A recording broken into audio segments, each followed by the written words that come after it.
This question from June 2018 का question है, जिसमें आपके पास एडमिसिबल कर्व फाइंड करने हैं। दैट इज आपको एक्सट्रीमल जो होते हैं आपके पास function, that is called admissible curve. तो आपके पास एक फंक्शनल गिवन है J of y which is equals to आपके पास 0 to log 3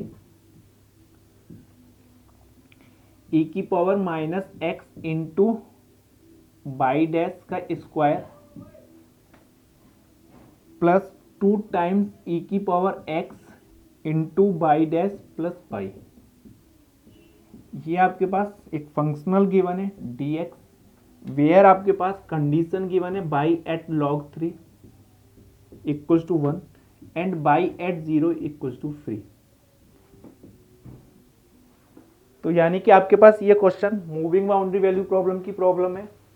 तो इसको सॉल्व करने का इसका मीनिंग क्या है, बेसिकली बाई एट 0 फ्री, यानी कि जब आपके पास ये दिस इज एक्स एक्सिस, ये बाई एक्सिस, तो x इक्वल्स टू 0 का मीनिंग क्या, आपके पास ये लाइन होगा बाई एक्सिस, यानी कि आपके पास जो बाई की वैल्यू है वो इस एक्सिस पे कहीं भी हो सकती है, यानी कि वो इस बाउंड्री पे मूव कर रही है।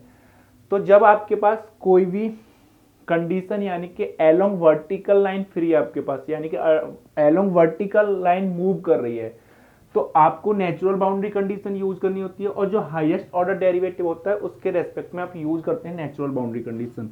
तो यहाँ आपके पास जो नेचुरल बाउंड्री कंडीशन यूज करेंगे वो क्या आएगी, आपके पास del F over del y dash at the point x equals to 0 आपके पास 0 होगी। अगर सेकेंड ऑर्डर डेरिवेटिव होता तो del square f over del double y dash that point पे आपके पास 0 होता।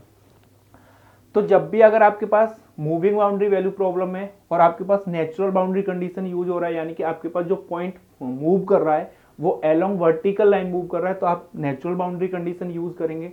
अगर वो किसी कर्व के एलोंग मूव कर रहा है तो आप ट्रांसवर्सिलिटी कंडीशन यूज करेंगे। अब आपके पास जो भी क्वेश्चन है, तो सबसे पहले आपके पास अगर नेचुरल बाउंड्री कंडीशन टाइप की प्रॉब्लम है तो सबसे पहले आप इसको सॉल्व कीजिए, यानी कि आप एक्सट्रीमल ना फाइंड करके सबसे पहले इसके लिए सॉल्व कीजिए।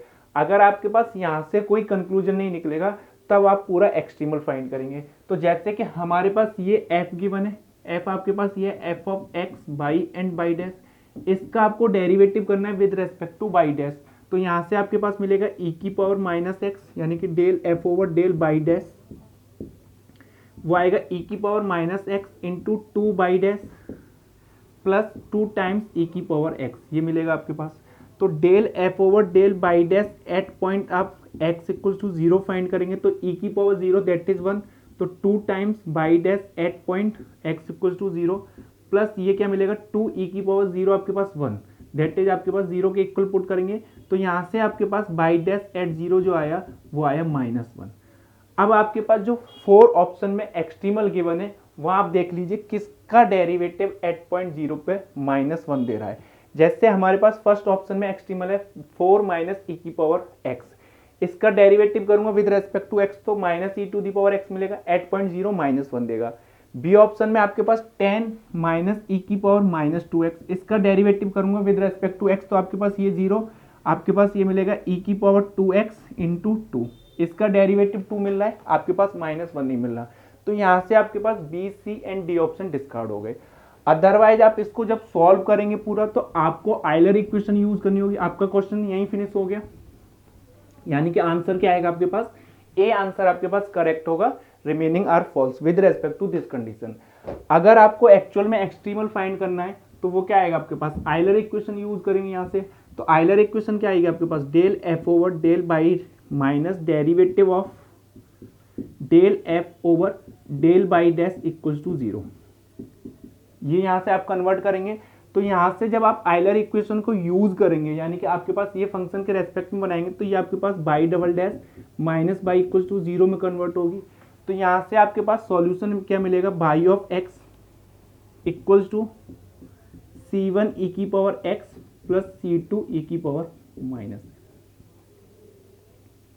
ये सॉल्यूशन मिलेगा। अब आपके पास c1 c2 दो आर्बिट्री कांस्टेंट हैं, दो कंडीशन आपके पास, एक कंडीशन आपके पास ये गिवन है, एक कंडीशन यहां से आपने निकाल ली बाई डैश एट 0 आपके पास क्या है -1। तो इन दो कंडीशन के रेस्पेक्ट में आप c1 c2 की वैल्यू फाइंड आउट कर सकते हैं। तो यहां से आप वेरीफाई कर लेंगे कि जो एक्सट्रीमल आएगा वो आएगा 4 minus e to the power minus plus x. Otherwise आप इस कंडीशन की हेल्प से भी क्वेश्चंस को सॉल्व कर सकते हैं। तो जब भी अगर आपके पास नेचुरल बाउंड्री कंडीशन या मूविंग बाउंड्री कंडीशन का है, तो सबसे पहले आपके पास ये जो कंडीशन बनेगी नेचुरल बाउंड्री कंडीशन, उसकी हेल्प से क्वेश्चन सॉल्व करेंगे। अगर वहां से कोई भी कंक्लूजन नहीं निकलेगा, तब आप एग्जैक्ट एक्सट्रीमल फाइंड करेंगे। तो आंसर आएगा आपके पास ए ट्रू होगा, रिमेनिंग आर फॉल्स।